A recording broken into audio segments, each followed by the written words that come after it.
Hello everyone, today we will start exercise 9.2, but before starting this exercise we have discussed some points. At first, multiplying a monomial by a monomial. Monomial मतलब जिसके अंदर one term होती है, तो one term वाले को अगर one term वाले से हमें मल्टीप्लाई करना है, दो एक्सप्रेशंस हैं जो कि कैसी हैं, मोनोमियल्स हैं, तो हमें अगर मल्टीप्लाई करना है तो हम कैसे करेंगे। फॉर एग्जाम्पल हम मल्टीप्लाई कर रहे हैं x इंटू 3y, तो देखो इसमें हमें वेरिएबल सेम नहीं देखना है, अगर सेम है तो वो पावर में चला जाएगा, अदरवाइज सेम नहीं है तो वो हम उसको लिख सकते हैं। जैसे कि देखो पहले यहाँ इसका कोफिशिएंट 1 है, तो 1 को 3 से किया तो आपके पास 3 आया, और x को y से किया तो xy आ गया बेटा। इसको हम ऐसे लिखेंगे जैसे 5x और 3y है, तो ये भी मोनोमियल है, ये भी मोनोमियल है। बहुत इजीली हम इसको जो है सोल्व कर सकते हैं। देखो मोनोमियल को मोनोमियल से करते हो, पहले उसके कोफिशिएंट को करो, इसका 5 है, इसका 3 है, तो आप 5 3 जा 15 और X Y as it is आ जाएगा, है ना। ऐसे ही कर रखा है, पहले देखो इसको फैक्टराइज कर रखा है, तो हमें इतना लंबा प्रोसीजर नहीं करना। हम क्या करेंगे, केवल पहले कांस्टेंट टर्म को जो इसका कोफिशिएंट है उसको करेंगे। जैसे कोफिशिएंट 5 है और y का कोफिशिएंट 3 है, पहले कोफिशिएंट को कोफिशिएंट से कर लो, 15 आ गया, फिर x और y है तो xy आ जाएगा, ठीक है। अब इसी तरह अगर मेरे पास होता 5x इंटू 3x होता तो क्या होता बेटा, देखो 5 को 3 से करते 15 आता। अब ये 1 है, ये 1 है, ये x इंटू एक्स बना मेरे पास, तो इसकी पावर 1, इसकी पावर 1। तो आपको पता है जब बेस सेम होता है तो पावर क्या हो जाती है, ऐड हो जाती हैं, तो 15x स्क्वायर हो जाता मेरे पास, है ना। तो अभी तो मेरे पास ये वेरिएबल डिफरेंट है।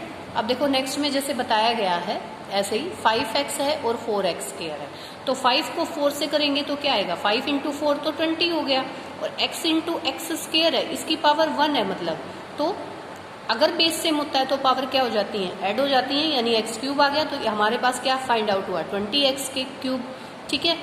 अब 5x और 4xyz है और ये माइनस का है, तो सबसे पहले आप देखो प्लस का 5 है माइनस का, तो पहले इंटीजर का अगर करेंगे माइनस आएगा, भाई प्लस माइनस माइनस हो गया, पहले साइन की करो। यहाँ पे तो प्लस प्लस था तो वो प्लस ही रहता, यहाँ पे प्लस है, यहाँ पे माइनस है, तो आप क्या करोगे माइनस, और 5 को 4 से आपने मल्टीप्लाई किया तो 20 आया। अब देखो x और x दो बार है, x इंटू वाई जेड इकट्ठा आ गया, तो x इंटू एक्स स्क्वायर हो गया और वाई जेड हो गया। तो ये मोनोमियल की मोनोमियल से हम लोग कर रहे हैं, ठीक है।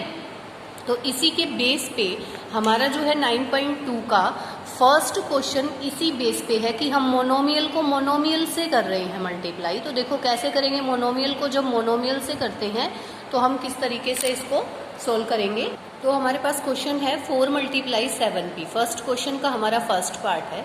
तो देखो एट फर्स्ट हम क्या करेंगे, 4 मल्टीप्लाई 7 मल्टीप्लाई p, यानी कि जो कांस्टेंट टर्म है, यानी कि इनके जो वेरिएबल्स हैं उसको हम अलग से, जो हमारे काउंटिंग वाले हैं इनको अलग से करेंगे, इनटू में फिर ये वाले जो है इसके पीछे जो वेरिएबल है वो लिखेंगे। तो देखो 4 7 जा तो कितना हो गया, दोनों प्लस के हैं तो प्लस का ही रहेगा, 4 7 जा 28 और हमारे पास p हो गया। ऐसे ही हमारे पास मान लो सेकंड पार्ट है इसी का, सेकंड पार्ट में हमारे पास है माइनस का 4p एंड 7p, तो ये हमारे पास है 4p एंड 7p। तो यहाँ हमें क्या करना है, -4 मल्टीप्लाई 7 मल्टीप्लाई p, देखो इसके साथ वाला p ये हो गया, फिर इसके साथ वाला, ये इजी रहेगा आपको करना। तो 4 को सबसे पहले साइन को देखो, ये माइनस का है, ये प्लस का, तो मल्टीप्लाई करोगे प्लस माइनस की तो आपके पास माइनस आएगा, 4 7 जा 28। अब p की पावर देखो कुछ भी नहीं है, p एक बार है, ये p भी एक बार है, यानी 1 है इसकी जो डिग्री है, ठीक है। तो p इंटू पी, यानी कि जब पावर से बेस सेम होता है तो पावर ऐड हो जाती है, तो आपके पास क्या आया p स्क्वायर, इट मीन्स आपका आंसर जो है -28 p स्क्वायर हो गया, ठीक है बेटा। ऐसे आप कर सकते हो।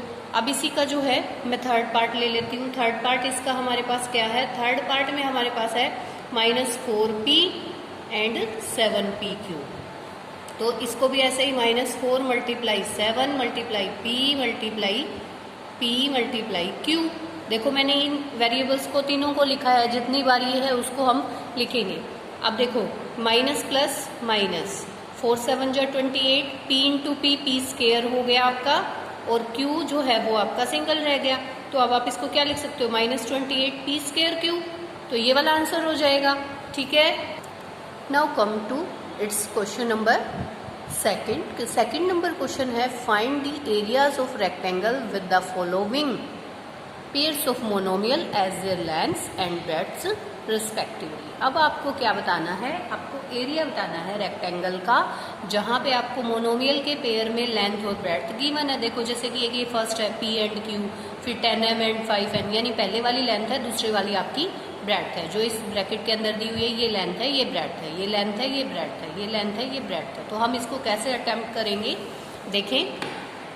इसको सोल्व करते टाइम आपको क्या करना है, देखो इसको सोल्व करते टाइम आपने करना है, ये फर्स्ट में ले लेती हूँ जैसे PQ, ये मैंने लिखे। एरिया ऑफ रेक्टेंगल आपका लेंथ इंटू ब्रेड्थ होता है, मैंने फॉर्मूला फर्स्ट टाइम ही ये लिख दिया है। फिर हम देखो ये लेंथ इंटू ब्रेड्थ हमने किया, लेंथ क्या है P और ब्रेड्थ क्या है Q। सो P मल्टीप्लाई Q, PQ हो जाएगा आपका, ठीक है। तो ये आपका PQ हो गया। अब यहाँ पे मीटर सेंटीमीटर कुछ नहीं दिया तो हम वो मीटर सेंटीमीटर स्क्वायर तो लिखेंगे नहीं यहाँ पे, ठीक है। ये आप इस तरीके से करें क्योंकि ये अलजेब्रा है। अब यहाँ पे भी आपका लेंथ 10 मीटर है, ब्रेड्थ 10M है और ब्रेड्थ 5M है। तो एरिया आपका लेंथ इंटू ब्रेड्थ जाएगा तो 10M 5M।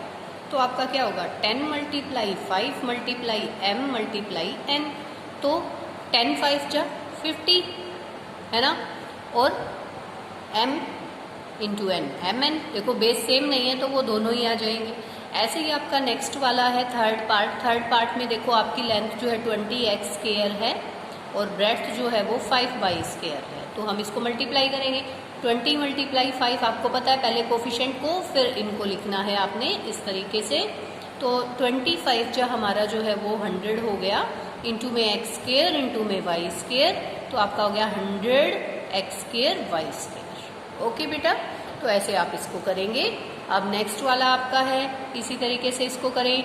लेंथ आपकी 4x है, ब्रेड्थ आपकी 3x स्क्वायर है, तो लेंथ इंटू ब्रेड्थ इसका एरिया होगा रेक्टेंगल का 4 multiply 3 multiply x multiply x square. तो हमारे पास 4 मल्टीप्लाई 3, 4 3 जा 12 हो गया, इंटू में x इंटू में x स्क्वायर। तो आपका क्या बना 12 इंटू x 3।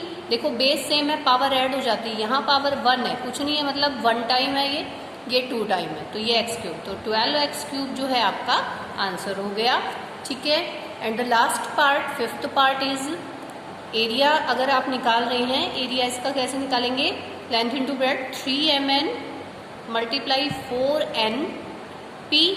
ये हमारे पास p है 4np, तो कोई बात नहीं, डिफरेंट भी हो सकता है। 3 multiply 4 multiply m multiply n multiply n multiply p।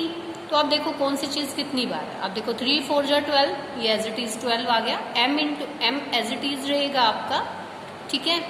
और यहाँ पे n 2 बार है, यानी कि बेस सेम है तो पावर ऐड हो जाती हैं, n स्क्वायर हो जाएगा इंटू p। तो लास्ट एट लास्ट जो आंसर बना हमारा 12m n स्क्वायर p, केवल n के ऊपर स्क्वायर है, बाकी आपका सिंगल है, ठीक है। ऐसे हम इसको सोल्व करेंगे। और आई थिंक आपके जो है फर्स्ट के 2 पार्ट रह गए थे, है ना, मैंने आपको 3 ही बताए थे। देखो ये हमारा इस तरीके से हमने ये 4th पार्ट किया, पहले कोफिशिएंट को किया और फिर जो है वेरिएबल पार्ट को करेंगे। ऐसे ही फिर हमने देखो लास्ट पार्ट था हमारा 5th पार्ट 4p इंटू 0, तो 4 इंटू 0 इंटू p, तो ये तो 0 बन गया, 0 को किसी से मल्टीप्लाई करते हैं इंटू p, ये 0 हो गया आपका, क्योंकि 0 को अगर आप किसी से भी मल्टीप्लाई करोगे तो आपके पास क्या फाइंड आउट होगा 0। तो ये आपके फर्स्ट और सेकेंड क्वेश्चन जो है वो कंप्लीट हो जाते हैं। Now come to third question. Third question के अंदर आपको क्या करना है, ये आपको बुक में ही सोल्व करना है बेटा, बुक में सोल्व करना। देखो ये फर्स्ट मोनोमियल आपके ऐसे रो में जा रहे हैं, रो वाइज, और जो सेकंड मोनोमियल है वो आपके कॉलम वाइज ऐसे आ रहे हैं, ठीक है। तो यहाँ आपको करना क्या है, complete the table of product. Product करके आपको कंप्लीट करनी है टेबल, यानी कि जैसे फर्स्ट जो आपका ये है, ये कॉलम बन गया और ऐसे आपकी रो बन गई। तो फर्स्ट मोनोमियल को इस सेकंड से करेंगे, फिर इस वाले को इससे, क्योंकि ऐसे हमें फिल करना है। तो देखो हमें क्या करते जाना है, ये आप बुक में ही करें। जैसे अब इसको 2 को 2 से किया 4 आया, x को x से किया x किया, अब -5 को 2 से किया 10 आएगा माइनस का, और y और x y आ गया, ठीक है। अब इस 3x स्क्वायर को यहाँ करेंगे, 3 2 जा 6 और x स्क्वायर x3 आ गया। -4 को 2 से किया -8 एंड x स्क्वायर y, ठीक है। ऐसे आपको करते जाना है। 7 2 जा 14 and x square x cube into y 9 2 जा 18 minus 18 and x cube y square. तो ऐसे ही आपको ये सारी की सारी पूरी कंप्लीट टेबल रेडी करनी है। अब इस -5 वाई से इन सबको करके यहाँ हम फिल करेंगे, फिर 3x स्केयर को इन सब से करेंगे बारी बारी से और सभी बॉक्स में आ जाएगा ये। अब यहाँ जो है -4xy से करेंगे और इसमें कर देंगे रिप्लेस। ऐसे हमें ये बुक के अंदर ही सोल्व करना और पेंसिल से करें, पेन से नहीं। Now come to question number 4। Obtain the volume of rectangular boxes with the following length, breadth and height respectively. आपको क्या करना है, वॉल्यूम बतानी है किसकी, रेक्टेंगुलर बॉक्स की। तो वॉल्यूम का जो फॉर्मूला है वो हमारा होता है लेंथ इंटू में ब्रेड्थ इंटू में हाइट। और ये लेंथ ब्रेड्थ हाइट आपको दे रखी है, इट मीन्स इनकी आपको प्रोडक्ट करनी है ना। तो हम प्रोडक्ट कैसे करेंगे, चलो देखते हैं। देखिए बच्चों, तो ये हम वॉल्यूम का हमने फॉर्मूला लिखा, वॉल्यूम ऑफ रेक्टेंगुलर। रेक्टेंगुलर का जो वॉल्यूम है वो लेंथ ब्रेड्थ इंटू में हाइट यानी LBH होता है। तो ये हमारे पास लेंथ है, ये हमारे पास ब्रेड्थ है और ये हमारे पास हाइट है। तो वॉल्यूम जब हम निकालेंगे, वॉल्यूम निकालने के लिए L into B into H, तो ये हमारे पास 5A into 3A square multiply 7A4। तो हम क्या करेंगे, 5 मल्टीप्लाई 3 मल्टीप्लाई 7। अगर आपके पास 3 मोनोमियल होते हैं ऐसे तो कोई दिक्कत नहीं है, उसको भी हम इसी तरीके से सोल्व करेंगे। जैसे 5 लिख दिया, इनके कोफिशिएंट्स को मल्टीप्लाई कर लो, फिर इनके वेरिएबल को लिखो बारी बारी से। जैसे फर्स्ट वाला A है, सेकेंड इसके साथ A स्केयर है, फिर थर्ड वाला A4 है। तो देखो 5 3 जा 15, 15 7 जा जो है 105 और A ये बेस सेम है, आपका बेस सेम है तो A की वैल्यू कितनी बन जाएगी, देखो ये 1 है, 1 ये 3 और 4 7, A raise to power 7, it means 105 A raise to power 7, ये आपके पास आ। ठीक है, ऐसे ही आपका जो है next second question, second part है, वॉल्यूम अगर आप निकालते हो, वॉल्यूम आपको पता है L into B into H यानी लेंथ ब्रेड्थ और हाइट होती है 2P multiply 4Q multiply 8R। तो आप क्या करेंगे, 2 मल्टीप्लाई 4 मल्टीप्लाई 8 मल्टीप्लाई, देखो बारी बारी से अब इसके वेरिएबल को लिख लेंगे, P multiply Q multiply R। तो 2 4 जा 8 एंड 8 8 जा 64, then P Q and R। देखो यहाँ पे बेस सेम नहीं था ना, डिफरेंट था, इसलिए हम इसको तीनों को P Q R ऐसे लिखेंगे। ये नहीं कि इसको भी इसमें ऐड करके स्केयर या क्यूब, क्योंकि उसके लिए हमें बेस सेम चाहिए और ये डिफरेंट वेरिएबल्स हैं तो बेस सेम नहीं है ना, तो इसलिए हम इसको ऐसे लिखेंगे।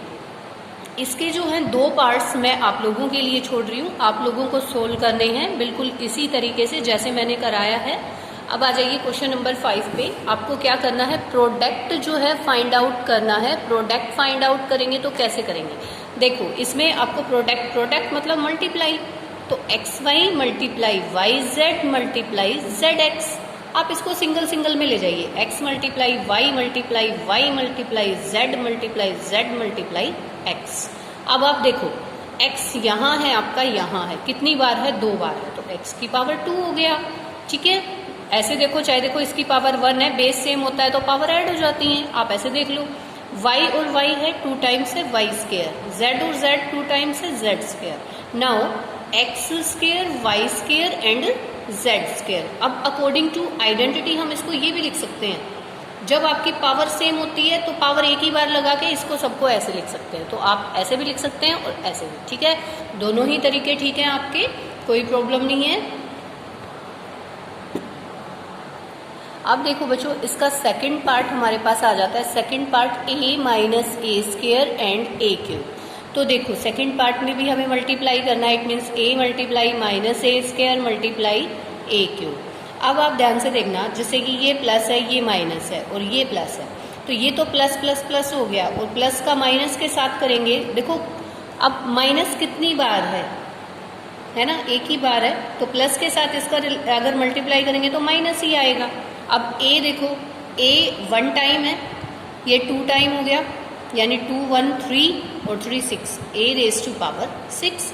और ये माइनस आपका जो है वो बाहर रहेगा, क्योंकि आपका माइनस जो है वो आगे बाहर दिया हुआ है आपको। ठीक है, तो ये आपका minus A raise to power 6। अब फिफ्थ पार्ट और देखो, 2 पार्ट इसके भी मैं आप लोगों के लिए जो है ट्राई करने के लिए छोड़ रही हूँ, आपको खुद से ट्राई करने हैं। So m multiply minus m n multiply m m n p. तो देखो m multiply minus m multiply n multiply m multiply n multiply p. अब देखो कितनी बार है, अब m और m 2 टाइम्स हो गया, लेकिन यहाँ प्लस है यहाँ माइनस है, तो माइनस का m स्क्वायर हो जाएगा।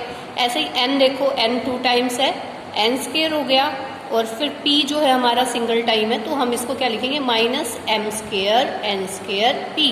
तो ये आपका जो है आंसर हो जाएगा। इसके 2 पार्ट्स मैंने आप लोगों के जो है ट्राई करने के लिए छोड़े हैं। आई होप आपको ये अच्छे से ये एक्सरसाइज समझ में आई होगी। So complete this exercise in your fair notebook. Thank you बेटा।